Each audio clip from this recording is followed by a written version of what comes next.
Fala galera, seja muito bem-vindo e bem-vinda a mais uma aula. Eu sou Nathaniel Paiva e hoje eu vou falar com você um pouco sobre o padrão Composite, que é um padrão de projeto no Design Paris que é muito importante para que você aprenda para você poder utilizar no seu dia a dia de programação. E aqui eu vou te dar alguns exemplos de código em Java, beleza? Então vamos colocar a mão na massa. Primeiro, o que é esse padrão Composite? É importante a gente entender que ele é um padrão de projeto ali, um Design Pattern estrutural que permite compor objetos em estrutura de árvore. Imagina que a gente tem uma estrutura de árvore ali para representar hierarquias e parte de um todo. Ele permite que os clientes tratem objetos individuais e composições de objetos uniformemente, ou seja, da mesma forma que ele vai tratar ali alguns objetos filhos, ele vai tratar aquele objeto pai. Então é muito importante a gente entender isso, tá? Essa ideia ali do padrão composite. E a gente forma ali basicamente três componentes. Aquele componente que é a interface, aquela classe, que é o componente que tem a abstração, às vezes aquelas abstrações mais comuns desse padrão de projeto. Objetos individuais ali, quanto aqueles objetos compostos, eu tenho esse componente ali, por isso que eu coloquei aqui de forma de tabela, para que você entenda um pouco melhor. A gente tem aqui também a folha, né, que é o leaf, que representa os objetos, os individuais ali na composição, e o composto, que é uma classe que tem filhos, e esses filhos podem ter folhas ou outros componentes. Então, coloquei essa tabelinha aqui para ficar mais fácil o entendimento. Eu acho que quando a gente digitar os códigos ali, vai ficar bem claro ali na sua mente, tá? O padrão Composite é bastante útil quando se trabalha ali com estruturas de árvores, tá? Onde tanto os objetos individuais quanto grupos de objetos podem ser tratados da mesma maneira. Isso simplifica o código do cliente, aquele que está utilizando aquele código em específico, e permite que a construção de estruturas complexas de maneira ali mais intuitiva. Vou mostrar aqui um exemplo bem legal para vocês de pastas. Tá, mas quais são as vantagens, Nathaniel, da gente utilizar esse design pairings? A vantagem de se utilizar esse cara? Primeiro, a hierarquia fica clara, facilita a organização de objetos em estruturas hierárquicas, tornando mais claro entender a relação da parte do todo ali entre os elementos, tá? Então, isso é uma vantagem muito importante. Simplicidade para os clientes que estão utilizando aquelas classes podem tratar objetos compostos e simples de maneira uniforme, ou seja, como se fosse o mesmo objeto ali. Isso simplifica o código do cliente, pois ele não precisa se preocupar com as diferenças entre objetos compostos e os objetos simples. Vocês vão ver aqui na nossa implementação. A flexibilidade permite adicionar novos tipos de componentes sem alterar o código que já existe.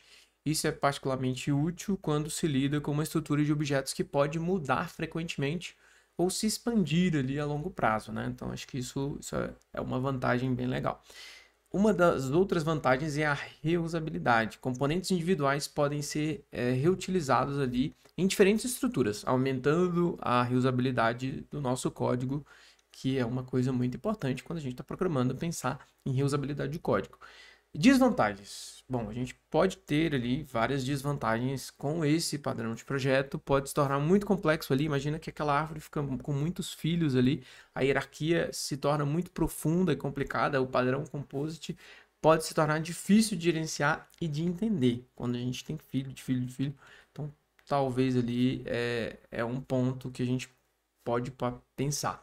Overhead de performance. Pensa em um sistema que você tem ali o desempenho crítico, o padrão Composite pode introduzir um overhead desnecessário ali. Se a maioria dos componentes não são compostos, né? Então pode dar um overhead de performance ali. Então tem que tomar cuidado no uso ali desse padrão Composite. Design genérico demais, quando você não sabe ali o que vai ser os filhos, o que vai ser o pai. Enfim, acho que é muito importante a gente entender isso. Os métodos definidos na interface do componente podem acabar não fazendo sentido para algumas folhas ali daquela árvore, ainda mais, mas ainda assim todas as folhas devem implementá-las. Isso, imagina o seguinte, você tem uma interface que não faz tanto sentido para as outras folhas implementarem. Quando eu digo folhas, é aqueles filhos ali da árvore binária.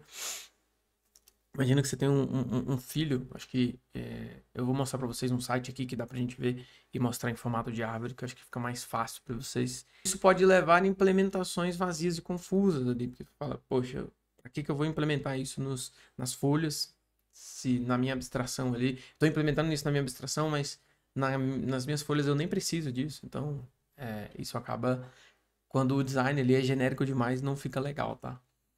O padrão composite é melhor usado ali em situações onde a estrutura de objetos tem uma clara relação na parte do tudo ali.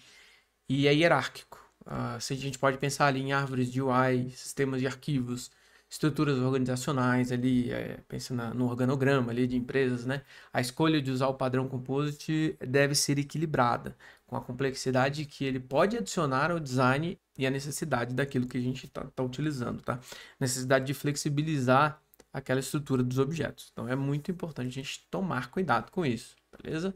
Esse padrão composite é muito legal, mas a gente tem que tomar bastante cuidado com isso. Ó, esse site aqui, ele mostra graficamente essa árvore binária. Então acho que fica bem mais fácil da gente entender ali o que são as folhas, tá? As folhas da árvore.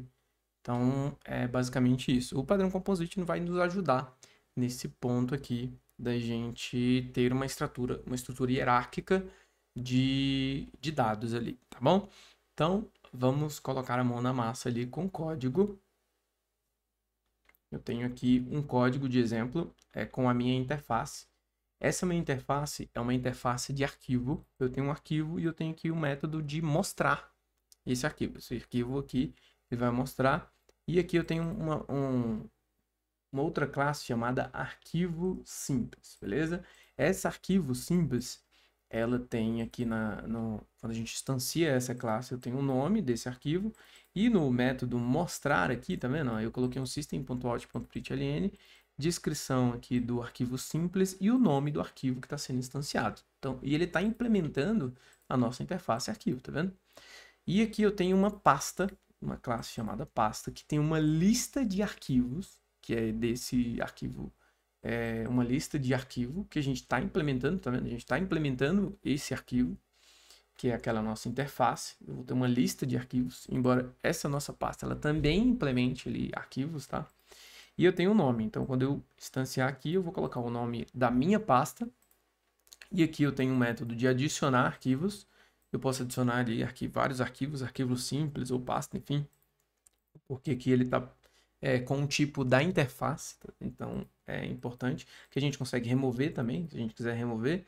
E aqui o mostrar, repare que esse método mostrar, ele faz uma outra implementação. Aqui eu imprimo a pasta, com o nome aqui do arquivo da pasta, né?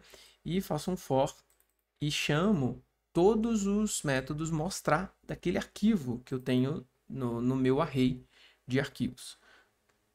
Bom, como é que a gente pode utilizar isso, né, Daniel? Vamos aqui no método main. E aqui, ó, por exemplo, eu criei o meu arquivo com documento.docx. E aqui eu criei uma música.mp3. Um arquivo simples. Ó. Eu instanciei o arquivo simples. Fiz a instância, eu coloquei o nome aqui do arquivo simples. E instanciei uma pasta. Que também, o tipo da pasta também é um tipo de arquivo que tem aquele método mostrar, né? E aqui eu adicionei na minha pasta esses dois arquivos. O arquivo inicial, aqui de documento, e o arquivo da minha música. Então aqui eu chamo o método mostrar da minha pasta e vamos ver a execução desse código aqui, tá? Ó, quando ele executa, ele imprime aqui minha pasta, que é esse nome aqui da minha pasta. Depois ele imprime o documento, que foi o primeiro que eu adicionei. Depois ele imprime a música.mp3, tá vendo? Então, é basicamente esse o padrão composite para a gente conseguir compor ali. E reparem que essa interface, ela é bem genérica, mas a gente consegue implementar ali tanto o arquivo simples, quanto a nossa pasta. A gente está implementando ali essa nossa interface de arquivo, tá? Então, a gente consegue ter ali uma estrutura de árvore que a gente vai adicionando ali. E quem está usando, o nosso cliente aqui está usando, ele nem sabe ali dessas implementações, ele simplesmente utiliza esses objetos, tanto o arquivo simples quanto a pasta, beleza? Então é basicamente isso. Espero que você tenha gostado dessa aula de Composite e aguardo você para mais aulas com Nathaniel Paiva.